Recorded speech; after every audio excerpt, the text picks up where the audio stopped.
Hello student, आज हम Herdmania के डेवलपमेंट के बारे में बात करेंगे। जो हर्डमानिया है, हर्डमानिया का डेवलपमेंट का जो वर्णन था वो सेबेस्टियन और दास साइंटिस्ट ने किया था।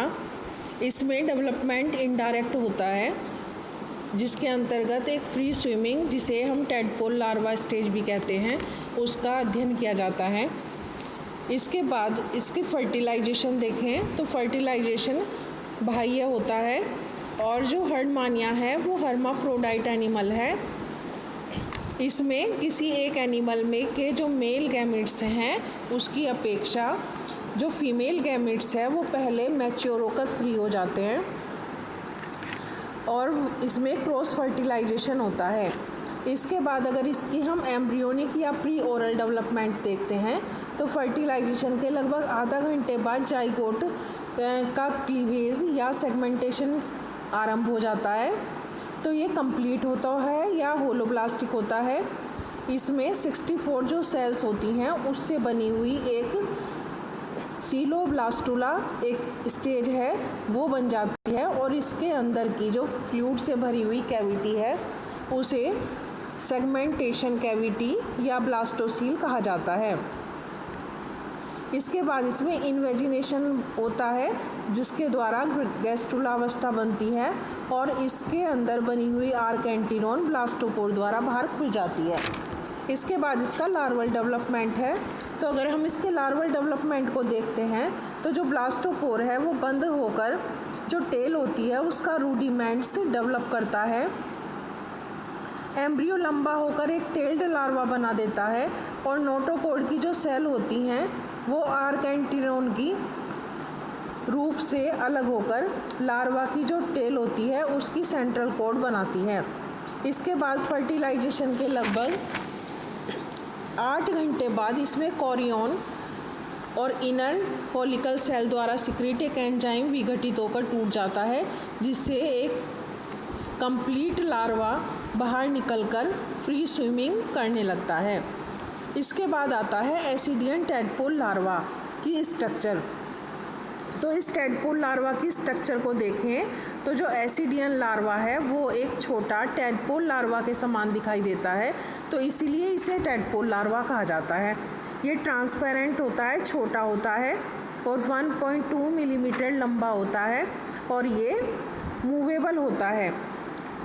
इसके बाद जो बॉडी होती है इसकी, 2 क्लियर इसके भाग हैं। पहला है हेड या ट्रंक, और सेकंड है इसकी टेल। अगर इसके हेड की बात करें तो जो इसका हेड है या ट्रंक है वो 0.3 मिलीमीटर लंबा होता है, बेलनाकार होता है, और इसके अगले सिरे पर 3 एडहेसिव पेपिला होते हैं। तो ये एडहेसिव पेपिला एक्टोडर्मल सेल के बने होते हैं और मेटामॉर्फोसिस के समय चिपकने में हेल्प करते हैं। इसके बाद इसमें इसकी जो वॉल होती हैं, वॉल में सिंगल लेयर बनी होती है, और इसका जो वेसिकल होता है उसमें लार्वा के सेंसरी ऑर्गन बंद होते हैं।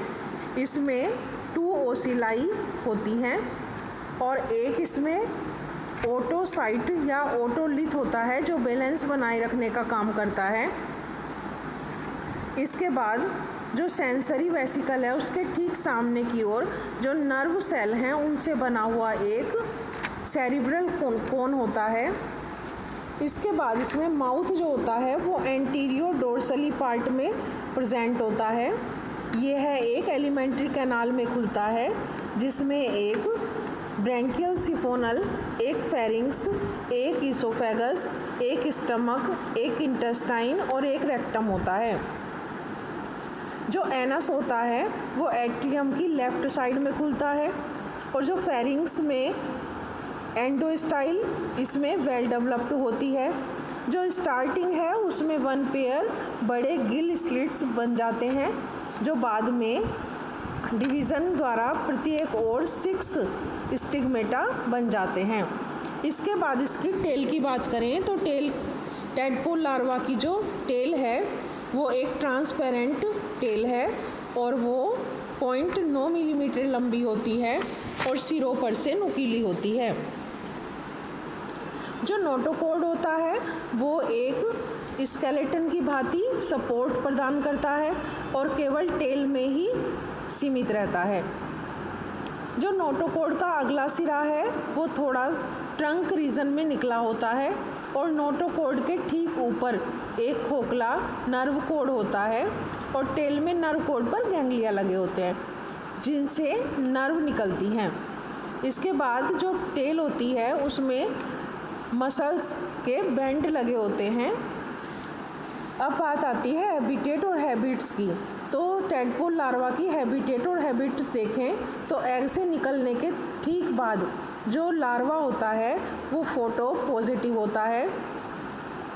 3 से 4 घंटे की स्टेज में वो एक छोटा और सक्रिय जीवन बिताने लगता है और फिर वह तली में बैठकर उल्टा होकर जो उसके पेपिला हैं, एडहेसिव पेपिला, उसके द्वारा किसी ठोस बेस से चिपक जाता है और इसके बाद उसमें तेज़ी से रिट्रोग्रेसिव मेटामॉर्फोसिस द्वारा एडल्टहुड प्राप्त कर लेता है। इसके बाद आता है हर्डमानिया में रेट्रोग्रेसिव मेटामॉर्फोसिस।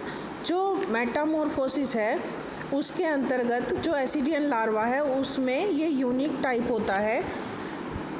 इसमें एक फ्री स्विमिंग लार्वा जिसमें axial notochord, dorsal neural canal और एक विशेष सेंसरी ऑर्गन जैसे एडवांस टाइप पाए जाते हैं। जो एडल्ट होता है, एडल्ट में स्थित केवल ब्रैंकियल एपर्चर द्वारा एक फेरिंक्स, एक एंडोस्टाइल इसमें इंडिकेट करते हैं कॉर्डेट्स के स्वरूप को या कॉर्डेट्स के लक्षण को।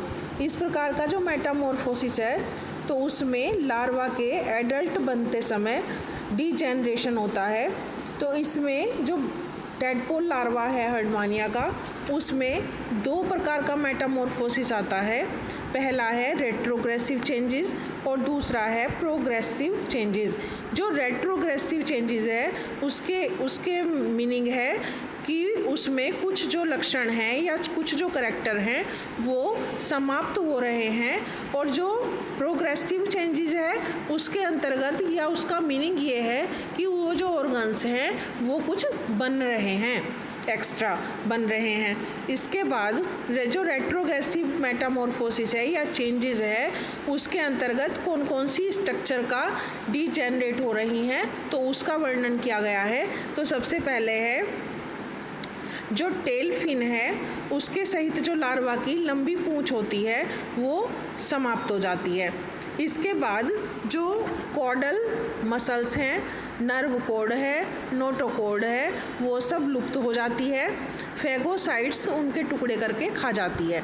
इसके बाद आता है जो एडहेसिव पेपिला है वो डिसअपीयर हो जाते हैं।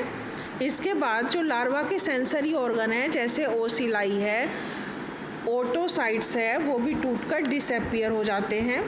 इसके बाद जो लार्वा है, लार्वा के एडहेसिव पेपिला माउथ के बीच का जो एंटीरियर डोर्सल साइड है वो तेज़ी से वृद्धि करता है और वह एट्रियोपोर में खुलता है जिसकी ग्रोथ रुक जाती है और माउथ 90 डिग्री के एंगल पर खिसक जाता है।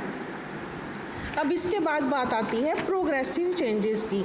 तो जो प्रोग्रेसिव चेंजेस हैं इसका मतलब है कि कौन कौन से ऑर्गन उसमें अधिक डेवलप्ड हुए हैं। तो कौन कौन से हैं, तो जब टेल ख़त्म हो जाती है तो ट्रंक पियर शेप्ड हो जाता है और उसके चारों कोनों पर 4 लार्जर एक्टोडर्मल एम्पुली डेवलप हो जाते हैं। फिर ये मेटामॉर्फोसिस करते समय लार्वा को चिपकने में किसी भी बेस के साथ हेल्प करते हैं, रेस्पिरेशन में हेल्प करते हैं। इसके बाद जो लार्वा की न्यूरल कैनाल है या ट्रंक गैंग्लिया से बने हुए एडल्ट की न्यूरल ग्लैंड है या न्यूरल गैंग्लिया है वो मिड डोर्सली माउथ और एट्रियोपोर के बीच में स्थित हो जाती है। इसके बाद अगला है टेस्ट कवरिंग के जो एब्जॉर्बेशन से माउथ सक्रिय हो जाता है। फेरिंग्स जो है वो आगे बढ़ जाता है, ब्लड वेसल्स डेवलप हो जाती हैं और जो इसके ब्रैंकियल एपर्चर है उसमें तेज़ी से मल्टीप्लिकेशन हो जाता है तो ब्रैंकियल सैक बन जाता है। इसके बाद जो स्टमक है वो बढ़ जाता है, इंटेस्टाइन लंबी हो जाती है, जो लीवर है वो भी वेल डेवलप्ड हो जाता है, जो एट्रियल कैविटी है वो भी विकसित हो जाती है और हार्ट और पेरिकार्डियम के साथ जो परिसंचरण तंत्र है या सर्कुलेटरी सिस्टम है वो भी डेवलप हो जाता है। जो गोनेड्स हैं या गोनोडक्ट है वो लार्वा की मेसोडर्मल सेल से बन जाते हैं और जो इसका ट्यूनिक है या टेस्ट है वो मोटा और फैलकर पूरे एनिमल को ढक लेता है और आवश्यकता पड़ने पर फुट बनाकर जंतु को चिपकाने में भी हेल्प करता है। अब इसका सिग्निफिकेंस है, जो सिग्निफिकेंस है एसिडियन पोल का, उसका सबसे पहला जो सिग्निफिकेंस है वो है टैक्सोनोमिक सिग्निफिकेंस। तो लार्वा के जो कोर्डेट्स कैरेक्टर्स हैं जैसे नोटोकोड है, नर्व कोड है पाए जाते हैं, लेकिन वो एडल्ट में नहीं पाए जाते। तो इस प्रकार जो एसिडियंस है उसको कोर्डेटा के अंतर्गत इंक्लूड करने के लिए एसिडियन लार्वा एक क्लू देता है। सेकंड है फाइलोजेनिक सिग्निफिकेंस। तो इसमें रिकैपिटुलेशन थ्योरी के आधार पर टैडपूल लार्वा को फ्री स्विमिंग एंसेस्टर्स का रेलिक माना गया है। तो ये जो है ये सिग्निफिकेंस है एसिडियन टैडपूल लार्वा के।